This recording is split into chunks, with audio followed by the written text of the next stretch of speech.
ಆತ್ಮೀಯರೇ, ಶರಣಾರ್ಥಿ. ನಾನು 1962ರಿಂದಲೇ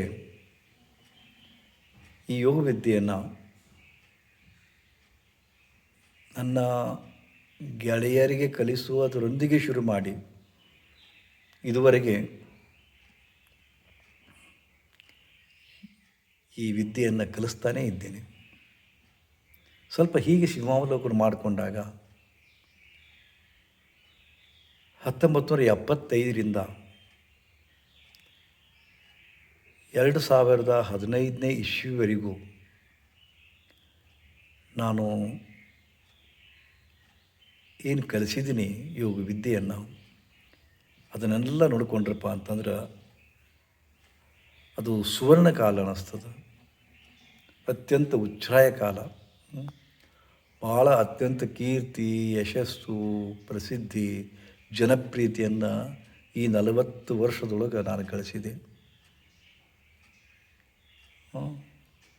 ಆಮೇಲೆ ನಾನು ಪ್ರಾರಂಭಿಸಿದ ನೂರಾರು ಯೋಗ ಕೇಂದ್ರಗಳನ್ನು ಭಾರತದಾದ್ಯಂತ ಮತ್ತು ಕೆಲವು ವಿದೇಶಗಳಲ್ಲೂ ಕೂಡ ಏನು ಸ್ಥಾಪನೆ ಮಾಡಿದ್ದೆವು, ಅವರೆಲ್ಲವನ್ನು ನಾನು ಅವರವರಿಗೆ ಬಿಟ್ಟುಕೊಟ್ಟು ನೀವೇ ಸ್ವಂತ ಮಾಡಿಕೊಳ್ಳಿ ಅಂತ ಹೇಳಿ ಈಗ ಕೇವಲ ಆಶ್ರಮದ ಮೇಲೇ ಹೆಚ್ಚು ಗಮನ ಕೊಟ್ಟು ಈಗ ಕಾಲ ಕಳೀತಾ ಇದ್ದೀನಿ.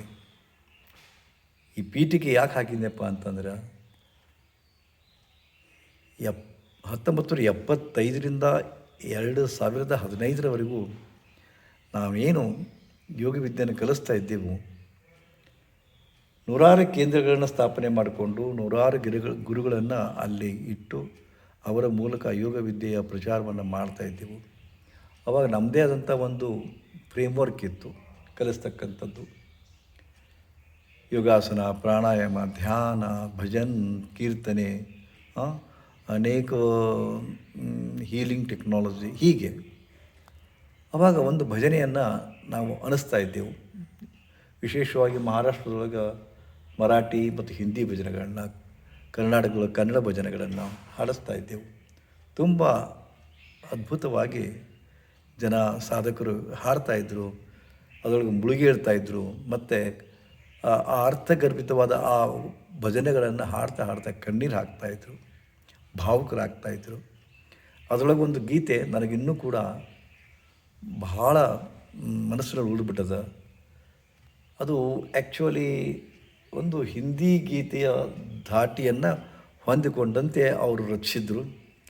ಕಭಿ ಪ್ಯಾಸೆ ಕೋ ಪಾನಿ ಪಿಲಾಯಾ ನಹಿ, बाद अमृत पिलाने से क्या फ़ायदा, कभी गिरते हुए को उठाया नहीं, बाद आंसू बहाने से क्या फ़ायदा. ಇದು ಒಂದು ಅನೇಕ 7-8 ಸ್ಟಾಂಜಾ ಇರ್ತಕ್ಕಂಥ ಒಂದು ಗೀತ. ಇದನ್ನು ಹಾಡಿಸ್ತಾಯಿದ್ರು. ನಡುವೆ ಲುಪ್ತ ಆಯ್ತೆಲ್ಲ, ಈ ಭಜನೆ ಗಿಜನೆ ಎಲ್ಲ ಸ್ವಲ್ಪ ಕಡಿಮೆ ಆಯಿತು. ಕೇವಲ ಮೆಡಿಟೇಷನ್ನು ಮತ್ತು ಪ್ರಾಣಾಯಾಮ ಕಡೆ ಹೆಚ್ಚು ಒತ್ತು ಕೊಟ್ಟೆವು. ಆ ಮಾತು ಬೇರೆ. ಈಗ ಇದರದ್ದೇ ಕನ್ನಡ ಅನುವಾದ ಅದೇ ದಾಟಿಯೊಳಗೆ ಯಾರು ರಚಿಸಿದಾರೋ ಗೊತ್ತಿಲ್ಲ, ಅಂತೂ ಅದು ಎಲ್ಲರ ಕಿವಿಯೊಳಗೆ ರಿಂಗಣಿಸ್ತಾ ಇದೆ, ಗುಣಗುಣಿಸ್ತಾ ಇದ್ದಾರೆ ಜನ. ದಾಹವೆಂದು ನೀರು ಕೇಳಿದವನ ಜೀವ ಉಳಿಸದೆ ಶವಕ್ಕೆ ಅಮೃತವ ಸುರಿಸಿದರೆ ಏನು ಫಲ, ಕೆಳಗೆ ಬಿದ್ದು ಸಾಯುವವನ ಕಂಡು ಕರುಣೆ ತೋರದೆ ಜೀವ ಬಿಟ್ಟ ಮೇಲೆ ಹತ್ತರೆ ತಾನೆ ಏನು ಫಲ. ಹೀಗೆ ಇದು ಕೂಡ ಹಾಗೆ ಹೋಗ್ತದೆ.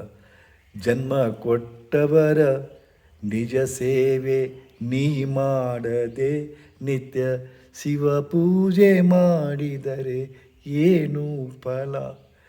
ಎಷ್ಟು ಅರ್ಥಗರ್ಭಿತದ. ಆದರೆ ಮನುಷ್ಯನ ದೌರ್ಬಲ್ಯ ಏನಪ್ಪ ಅಂದ್ರೆ ಇಂಥ ಎಷ್ಟೋ ಗೀತೆಗಳನ್ನು, ಅರ್ಥಗರ್ಭಿತ ಗೀತೆಯನ್ನು ಕೇಳ್ತೀವಿ, ಹಾಡ್ತೀವಿ, ಎಷ್ಟೋ ಗುರುಗಳಿಂದ ಪ್ರವಚನವನ್ನು ಕೇಳ್ತೀವಿ, ಸತ್ಸಂಗದಲ್ಲಿ ಭಾಗಿಯಾಗ್ತೀವಿ. ಆದರೂ ಸಹಿತ ಮಂಡಗಿರಾಕಿಗಳು ನಾವು.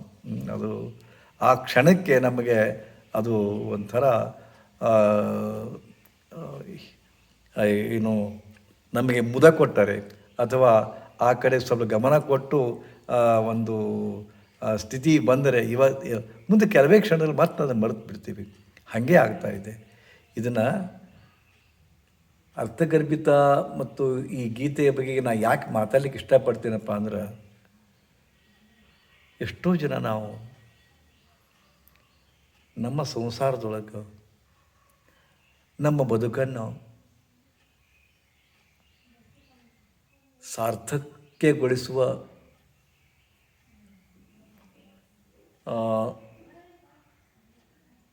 ಏನು ಸಾರ್ಥಕ್ಯಗೊಳಿಸುವ ಇದ್ರೊಳಗೆ ಯಾರು ಪಾಲ್ದಾರದಾರ ಅವ್ರನ್ನ ಮರೆತು ಬಿಡ್ತೀವಿ ನಾವು. ನಮ್ಮ ಕುಟುಂಬ ಅಂದರೆ ಅಲ್ಲಿ ಅಣ್ಣ, ತಮ್ಮ, ತಂಗಿ, ಅಕ್ಕ, ಭಾವ, ಮೈದುನ, ನಾದಿನಿ ಇವರೆಲ್ಲ ಇರ್ತಾರಲ್ಲ. ತಂದೆ, ತಾಯಿ, ಗಂಡ, ಹೆಂಡತಿ, ಮಕ್ಕಳು ಎಲ್ಲ ಇರ್ತಾರೆ. ಕೆಲವು ಮಂದಿ ದುಡಿತಾರೆ, ಕೆಲವು ಮಂದಿ ದುಡಿದಿಲ್ಲ, ಕೆಲವು ಮಂದಿ ಕೆಲಸ ಮಾಡ್ತಾರೆ, ಕೆಲವು ಮಂದಿ ಆಗೋದಿಲ್ಲ. ಕೆಲವು ಮಂದಿ ಒದರಾಡ್ತಾರೆ, ಕೆಲವು ಮಂದಿ ಚೀರಾಡ್ತಾರೆ, ಕೆಲವು ಮಂದಿ ಬರೀ ಸುಮ್ಮನಿರ್ತಾರೆ. ಇಂಥ ಅನೇಕ ಸ್ವಭಾವ, ಅನೇಕ ರೀತಿಯ ವರ್ತನೆ ಎಲ್ಲ ಇರ್ತದೆ. ಬಟ್ ಒಮ್ಮೆ ಏನಾಗ್ತದಪ್ಪ ಅಂತಂದ್ರೆ, ಯಾರಿಂದಾಗಿ ನಮ್ಮ ಬದುಕು ಹಸನಾಗಿದೆಯೋ, ಯಾರಿಂದಾಗಿ ನಮ್ಮ ಬದುಕಿಗೆ ಒಂದು ಅರ್ಥ ಇದೆಯೋ ಅಂಥವರನ್ನು ನಾವು ಭಾಳ ನೆಗ್ಲೆಕ್ಟ್ ಮಾಡ್ತೀವಿ. ಅವರಿಗೆ ತಿಳಿಯೋದು ನೋವು ಕೊಡ್ತೀವಿ. ಆದರೆ ನಾ ಹೇಳೋದು ಇಷ್ಟೇ, ದೇವರು ಅವರಿಗೆ ಎಷ್ಟು ಆಯುಷ್ಯ ಕೊಟ್ಟನು ಗೊತ್ತಿಲ್ಲ, ನಮಗೆ ಎಷ್ಟು ಆಯುಷ್ಯ ಕೊಟ್ಟನು ಗೊತ್ತಿಲ್ಲ. ಇರೋವಷ್ಟು ಕಾಲ ಅವ್ರ ಜೊತೆಗೆ ಪ್ರೀತಿಯಿಂದ ಯಾಕೆ ವ್ಯವಹಾರ ಮಾಡಲಿಲ್ಲ ನಾವು? ಯಾಕೆ ನಮ್ಮ ಪ್ರೀತಿಯನ್ನು ಅವ್ರಿಗೆ ಧಾರೆ ಇರಲಿಲ್ಲ? ಯಾಕೆ ಬರೀ ಚುಚ್ಚು ಮಾತಿನಿಂದ ಅವ್ರ ಮನಸ್ಸು ನೋಯಿಸ್ತೀವಿ? ಆಮೇಲೆ ಮನಸ್ಸು ನೋಯಿಸ್ರಿ ಪರವಾಗಿಲ್ಲ, ಆದರೆ ಅವ್ರು ಸತ್ತ ಮೇಲೆ ಅಳಬೇಡಿ. ನೀವು ಹತ್ತದ್ದು ಅವ್ರಿಗೆ ಗೊತ್ತಾಗೋದಿಲ್ಲ. ಅವ್ರು ಸತ್ತ ಮೇಲೆ ದೊಡ್ಡ ಹಾರ ಹಾಕಿ ಪೇಪರ್ನಲ್ಲಿ ಪ್ರಕಟಿಸಬೇಡಿ, ಯಾಕಂದರೆ ಎಲ್ಲ ಗೊತ್ತಾಗೋದಿಲ್ಲ. ಇದ್ದಾಗ ನೋವು ಕೊಟ್ಟು ಸತ್ತ ಮೇಲೆ ಅವರಿಗೆಲ್ಲ ಇಷ್ಟೆಲ್ಲ ಮಾಡಿದರೆ ಏನು ಫಲ? ಅದಕ್ಕೆ ಈ ಗೀತೆ ನನಗೆ ಭಾಳ ಇಷ್ಟ ಅದ.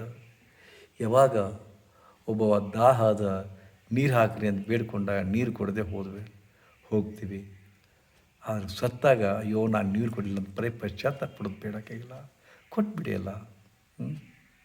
ಆ ಧಾಟಿಯೊಳಗೆ ಈ ಗೀತ ಭಾಳ ಹಿಡಿಸ್ತದೆ ನಮಗೆ. ಗೀತ ಹಿಡಿಸ್ತದೆ ಕರೆ, ಆದರೆ ಮತ್ತು ತಪ್ಪು ನಾವೇ. ನಮ್ಮ ಜೊತೆ ಇದ್ದುಕೊಂಡು ನಮ್ಮ ಬದುಕನ್ನು ಹಸನುಗೊಳಿಸಿದವರ, ನಮ್ಮ ಬದುಕನ್ನು ಸಾರ್ಥಕ್ಯ ಮಾಡಿದವರ ಕುರಿತು ನಮ್ಮ ಭಾವನೆಗಳು, ನಮ್ಮ ವರ್ತನೆಗಳು ಹೇಗಿವೆ ನೋಡಿಕೊಳ್ಳಿ. ತಂದೆ ತಾಯಿ ಮನಸ್ಸು ನೋಯಿಸಿ ಸಮಾಜದ ದೊಡ್ಡ ಪೋಸ್ ಕೊಟ್ಟು ದೊಡ್ಡ ಶರಣ, ದೊಡ್ಡ ಭಕ್ತ ಅಂತ ನಿಮ್ಮನ್ನು ಎಕ್ಸ್ಪೋಸ್ ಮಾಡಿಕೊಂಡ್ರಪ್ಪ ಅಂದ್ರೆ ಏನು ಫಲ ಅದು?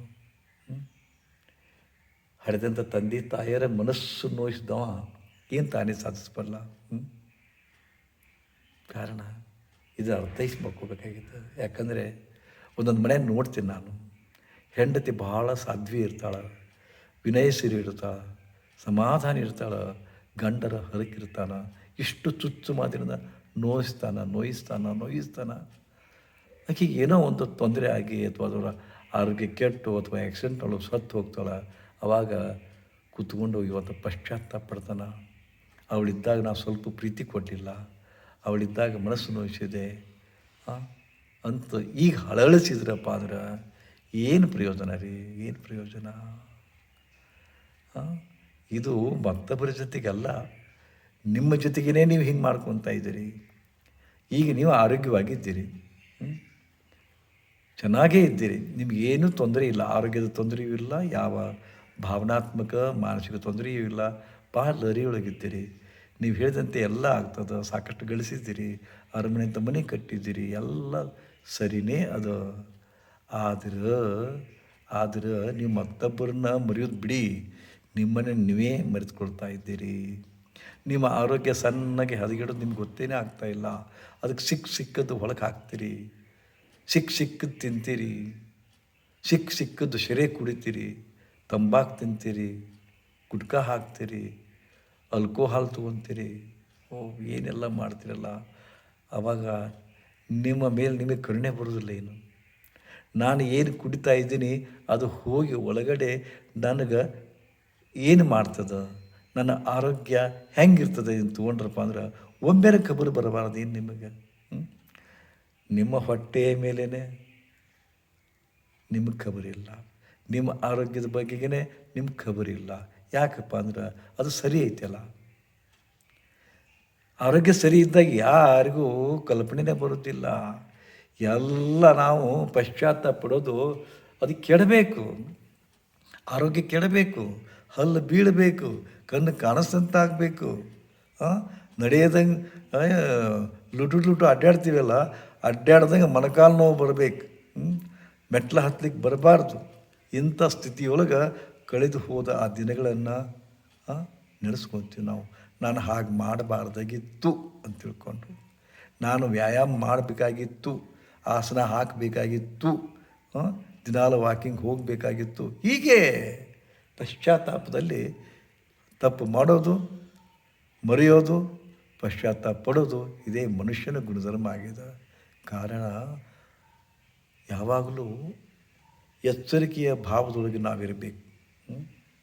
ಯಾರಿಗಾದರೂ ಏನಾರ ಅಂದ್ರೆ ಅವ್ರ ಮನಸ್ಸು ನೋಯ್ತಾ ಅಂತ ಅನಿಸ್ತಪ್ಪ ಅಂದ್ರೆ ಸೀದಾ ಸಾರಿ ಕೇಳಿಬಿಡ್ರಿ, ಕ್ಷಮಿಸಿಬಿಡಿ ಅಂತ ಕೇಳ್ಕೊರಿ, ನೀವು ದೊಡ್ಡವರಾಗ್ತೀರಿ.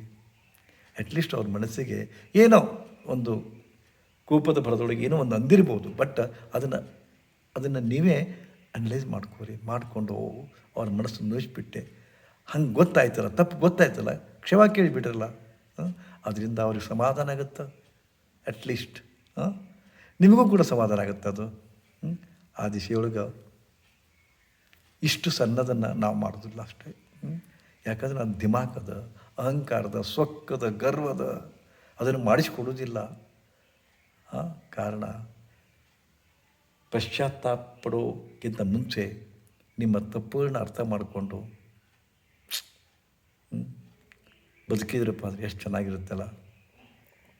ಹೌದು, ನಾ ಹೇಳಿದೆ, ನೀವು ಕೇಳಿದ್ರಿ, ಬಟ್ ಅದು ಆಗೋ ಮಾತಲ್ಲ ಅನಿಸುತ್ತೆ. ಯಾಕೆ ಮತ್ತೆ ಮರೆತು ಬಿಡ್ತೀರಿ. ಈ ಕ್ಷಣಕ್ಕೆ ನಾ ಹೇಳೋ ಮಾತು ನಿಮ್ಗೆ ಹಿಡಿಸ್ತದೆ, ಆಮೇಲೆ ಮರೆತು ಬಿಡ್ತೀರಿ. ಮತ್ತೆ ನಿತ್ಯ ಏನು ಮಾಡಬೇಕು ಅದನ್ನೇ ಮಾಡ್ತೀರಿ. ಮತ್ತು ಅದೇ ಕಟು ಮಾತುಗಳನ್ನು ಮಾತಾಡ್ತೀರಿ, ಅದೇ ಬಿರುಸಿನ ಮಾತು, ಅದೇ ಕೋಪೋದ್ರಿಕ್ತದ ಮಾತು, ಅದೇ ಮನಸ್ಸು ನೋಯಿಸೋ ಮಾತು. ಖಬರೇ ಇರೋದಿಲ್ಲ, ನಮಗೆ ಖಬರೇ ಇರೋದಿಲ್ಲ. ಯಾಕಂದರೆ ನಾವು ನಮ್ಮದೇ ಗಮಜನಾಗ ನಾವಿರ್ತೀವಿ. ಹೌದಾ? ಮತ್ತೊಬ್ಬರು ನಾವು ಆಡೋ ಮಾತು ಮತ್ತೊಬ್ಬರಿಗೆ ನೋವು ತರ್ತದನ್ನು ಸ್ವಲ್ಪ ಖಬರ್ ಸಹಿತ ಇರುತ್ತಿಲ್ಲ ನಮಗೆ. ಮಾತಾಡ್ತೀವಿ, ಹೀಯಾಳಿಸ್ತೀವಿ, ತೊಂದರೆ ಕೊಡ್ತೀವಿ, ಮನಸ್ಸು ನೋಯಿಸ್ತೀವಿ. ಬಟ್ ಅದು ನಮಗೆ ರೂಢಿಯಾಗಿಬಿಟ್ಟಿದೆ. ನಮ್ಮ ಜೀವನದ ಅವಿಭಾಜ್ಯ ಹಂಗಾಗಿದೆ. ಅಂಥ ಹೊತ್ತಿನಾಗ ಇಂಥ ಗೀತೆಗಳನ್ನು ನೆನಪಿಟ್ಕೋರಿ. ಕಭಿ ಪ್ಯಾಸೆ ಕೋ ಪಾನಿ ಪಿಲಾಯಾ ನಹೀ, ಬಾದ್ ಅಮೃತ್ ಪಿಲಾನೆ ಸೆ ಕ್ಯಾ ಫಾಯಿದಾ. ಇದ್ದಾಗ ಪ್ರೀತಿ ಕೊಟ್ರಿ ಒಬ್ಬ, ಸತ್ತ ಮೇಲೆ ಪ್ರೀತಿ ಕೊಡ್ತೀವಿ ಅಂದ್ರೆ ಪ್ರೀತಿ ತೊಗೊಳಗೆ ಇರ್ತಾರೇನವರು? ಇದ್ದಾಗ ಪ್ರೀತಿ ಕೊಡ್ರಿ, ಅಟ್ಲೀಸ್ಟ್ ಅವ್ರಿಗೆ ಆನಂದ ಸಿಗ್ತದೋ. ಅವ್ರು ಸತ್ತ ಮೇಲೆ ಫೋಟೋದಾಗ ಚಾಪಿಸಿ 4-5 ಲಕ್ಷ ಖರ್ಚು ಮಾಡಿ ಒಂದು ಶ್ರೀಗಂಧ ಹಾರ ಹಾಕಿ ಅವೆಲ್ಲ ಬೇಡಕ್ಕಾಗಿಲ್ಲ ಅಂತ ಸದಾ ನೆನಪಿಡಿ. ದಾಹವೆಂದು ನೀರು ಕೇಳಿದವನ ಜೀವ ಉಳಿಸದೆ ಶವಕ್ಕೆ ಅಮೃತವ ಸುರಿಸಿದರೆ ಏನು ಫಲ? ಎಲ್ಲ ವೇಸ್ಟ್, ನಾವೆಲ್ಲ ವೇಸ್ಟ್ ಬಾಡೀಸ್ ಅಷ್ಟೇ. ಕಾರಣ ಸ್ವಲ್ಪ ಏನು ಜಾಗರೂಕತೆ ಇರಬೇಕು. ಅದಕ್ಕೆ ವಿವೇಕಾನಂದರು ಉತ್ತಿಷ್ಟ ಜಾಗೃತ ಅಂದರು. ಎಚ್ಚರಿಕೆಯ ಮನಸ್ಸಿನಿಂದ ನಾವು ವರ್ತಿಸಬೇಕಾಗ್ತದೆ. ಶ್ರೀ ಗುರುದೇವ್ ಸುಖಿ ಭವ.